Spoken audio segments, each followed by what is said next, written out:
Distraught after 3 years of turmoil, Alicia filed for divorce in December 1962. Her complaint charged that Nash resented her for committing him and had deserted her without support.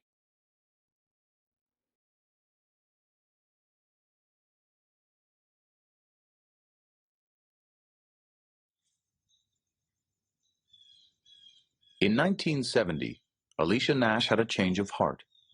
She felt John's repeated hospitalizations had been a mistake.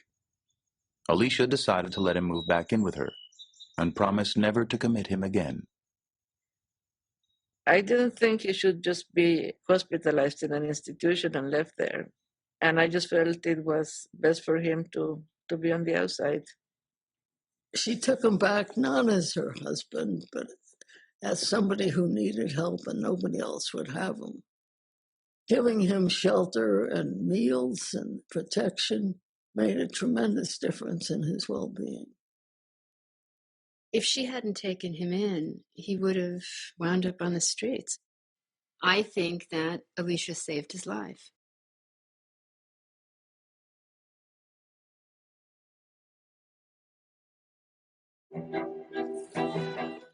By the late 1970s, game theory had become one of the foundations of modern economics.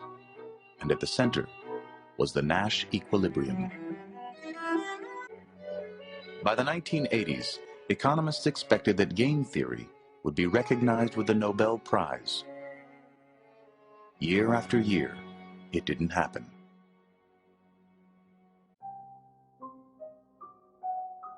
Members of the Nobel Committee worried that Nash was unstable and wouldn't be able to handle the pressures of the ceremony. Some even feared he might do something that would embarrass the Academy and tarnish the prize.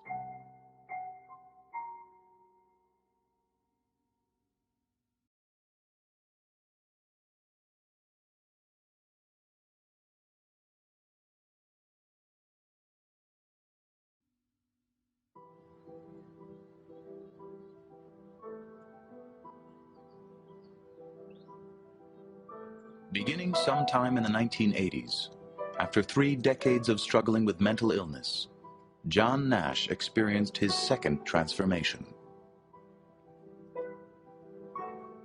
I don't really remember the chronology very well.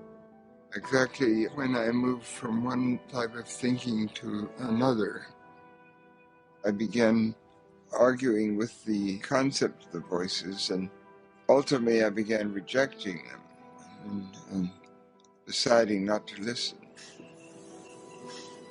His descent into madness had been sudden. His reawakening was gradual, almost imperceptible. A portion of schizophrenics, after a long period of time, often do seem to get better. And how that occurs remains a mystery.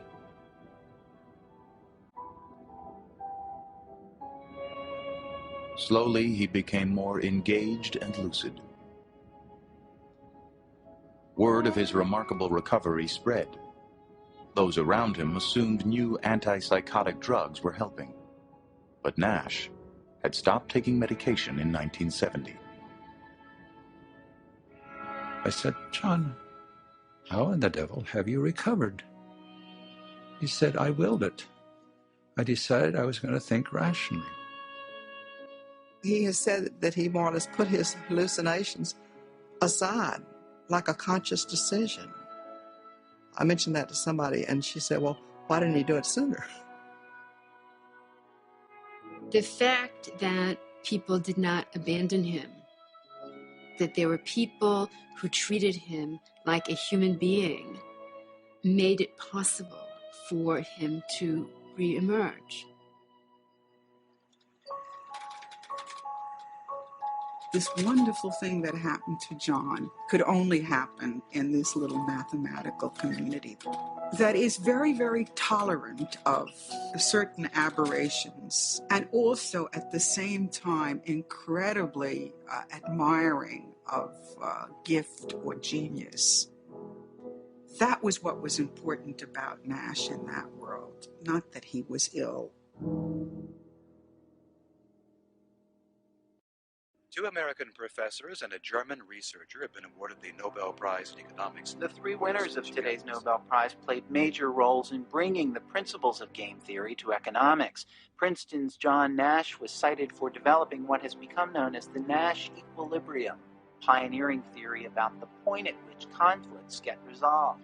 Under the theory, My wife said, "John Nash? You don't think that's the John Nash that we know?" I didn't know John was still alive. I remember clearly. I heard it on the radio, and I said, "That's John." And I cried. All I could think was, I wish my parents could know this.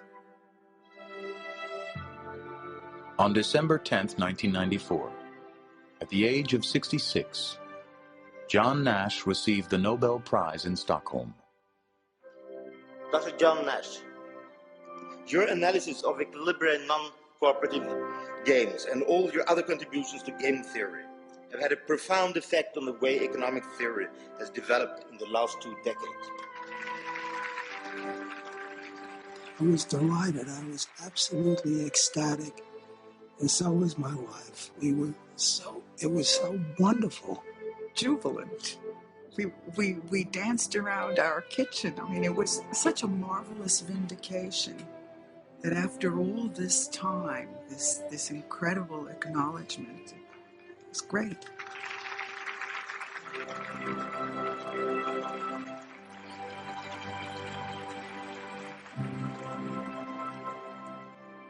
He shined very brightly as a young man. Then he had his illness and is now a very pleasant, accomplished gentleman. It feels right somehow.